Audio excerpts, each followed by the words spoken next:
আমার এই চ্যানেলের ভিডিও কেমন লাগতেছে অবভিয়াসলি কমেন্ট করে জানাতে ভুলবে না কিন্তু। আর আমার এই চ্যানেলে যদি নতুন হয়ে থাকো অবভিয়াসলি চ্যানেলটি সাবস্ক্রাইব করে রাখবে কিন্তু পরবর্তী ভিডিওর জন্য। একটা কথা মনে রেখো সব সময়, মানুষের জমিয়ে রাখা টাকা হয়তো একটা সময় শেষ হয়ে যায়, কিন্তু একটা মানুষের জমিয়ে রাখা কষ্ট কখনো শেষ হয়ে যায় না। একটা সম্পর্ক ভালো করে তৈরি করতে অনেক সময় লাগে, কিন্তু একটা সম্পর্ক ভাঙতে একটা মানুষের অবহেলা আর কিছু মুখের খারাপ কথাই যথেষ্ট। এই রঙিন পৃথিবীতে কেউ কারোর জন্য নয়, সবাই স্বার্থের জন্য আসে, আবার স্বার্থ ফুরালে সবাই চলে যায়। একটা মানুষ তো তখনই একা থাকতে চায় যখন দেখে তার প্রিয় মানুষটা তাকে অবহেলা করে আর অনেক দূরে থাকতে চায়। সত্যি এই রঙিন পৃথিবীতে প্রিয় মানুষটার যে অবহেলা কতটা ভয়ঙ্কর যারা পাইছে শুধু তারাই বলতে পারবে। হ্যাঁ এবং না কথাগুলো হয়তো অনেক পুরনো এবং অনেক ছোট, কিন্তু এই দুইটি কথা বলতে হলে অনেক চিন্তা করে বলতে হয়। তর্ক করা কখনো বুদ্ধিমানের কাজ নয়, তর্কে না জড়ানো এটাই বুদ্ধিমানের কাজ।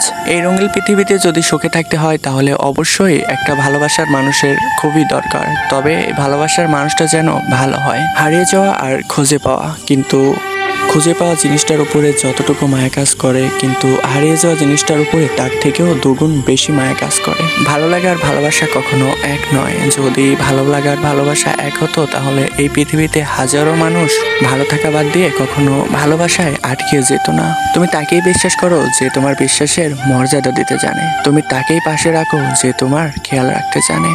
ভালোবাসতে হয়তো কিছু সময় প্রয়োজন, কিন্তু তাদের মাঝে একটা ভালো সম্পর্ক তৈরি করতে অনেক সময় প্রয়োজন, যা সবাই দিতে পারে না। একটা কথা মনে রাখবে সবসময়, একটা সম্পর্ক একজন আরেকজনের খেয়াল রাখার জন্য, কখনোই ব্যবহার করার জন্য না।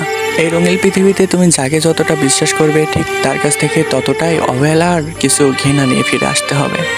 সবসময় নিজের কথা শোনার চেষ্টা করো, কারণ অন্যর কথা শুনে হেরে গিয়ে নিজেকে সারা জীবন অপরাধী মনে করবে না। কারণ নিজেকে অপরাধী মনে করলে এই পৃথিবীতে তুমি কখনোই কিছু করতে পারবে না। ভালোবাসা আর মায়া দুটি শব্দ ছোট হলেও কিন্তু এই দুটি শব্দের মাঝে অনেক ডিফারেন্ট। ভালোবাসা থেকে হয়তো বেরিয়ে আসা যায়, কিন্তু মায়া কখনো কাটিয়ে আসা যায় না। মায়া জিনিসটা অনেক অদ্ভুত, যদি কারোর মায়ে পড়ো কখনো মায়াটা কাটিয়ে চলে আসতে পারবে না। আর যদি কখনো চলেও আসো তাহলে তোমাকে তার মায়াটা সারা জীবন তিলে তিলে কষ্ট দিয়ে মেরে ফেলবে। তোমার লেখা গল্পে যে পারেনি থাকতে, আসলে সে এসেছিল নিজে ভালো থাকতে। এই রঙিন পৃথিবীতে ধোঁকা দেওয়ার মানুষের কখনো অভাব হবে না, কিন্তু তুমি নিচে পড়ে গেলে তোমার হাতটা ধরে ওঠানোর মানুষের অনেক বড়ই অভাব। এই রঙিন পৃথিবীতে দুইটি মানুষই শুধু স্বার্থ ছাড়া ভালোবাসতে জানে, এক মা আর এক বাবা। কারণ মা বাবা কখনো নিজের স্বার্থের জন্য সন্তানদের ভালোবাসে না, এরা নিঃস্বার্থভাবেই সন্তানকে অনেক বেশি ভালোবাসে। একটা মানুষ তো তখনই পাথর হয়ে যায় যখন তার প্রিয় মানুষগুলো অবহেলা করে ছেড়ে চলে যায়। অগোছানো আমার এই জীবনটা তুমি একদিন এসে গুছিয়ে দিয়ে গেছিলে, কিন্তু আবারও তুমি আমার জীবনটা এরকম অগোছানো করে ছেড়ে চলে যাবে এটা আমি কখনো কল্পনাও ভাবতে পারি নাই।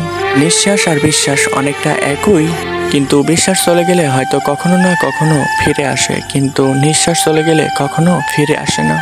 একটা কথা মনে রেখো সবসময়, এই ছোট্ট পৃথিবীতে কারোর কখনো অবহেলা আর ঘৃণার মানুষ হইতে যেও না, কারণ এই পৃথিবীটা অনেক ছোট, একদিন না একদিন সবাইকে চলে যেতে হবে।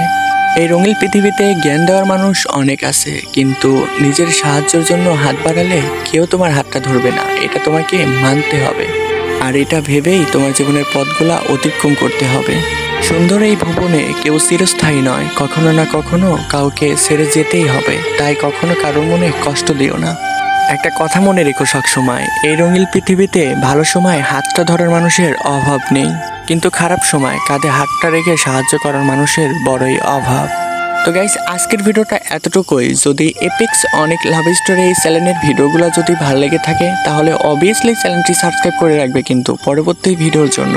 তো গাইস সবাই ভালো থাকবেন, টাটা, আল্লাহ হাফেজ।